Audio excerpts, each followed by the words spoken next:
living my best life. I want a 4,000 square foot home on 2 acres, no neighbors, and I don't want to be a part of no PUD. People understand it different. Is that what that means? I'm Emmitt.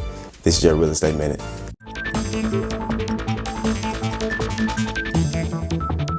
I wanted to highlight the benefits of a PUD, planned urban development. There's a lot of people who are still wanting to live the old American dream, 2 to 3 acres of land, no neighbors. That dream is a dream of the past. It's time to move forward.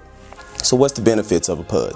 Take the least desirable land, add transit, insert mixed-use development while satisfying new housing demands, make existing neighborhoods around it more complex, more interesting, more walkable, preserving green space, reducing the annual household cost by average of $10,000, adding value to your homes, and stabilizing communities.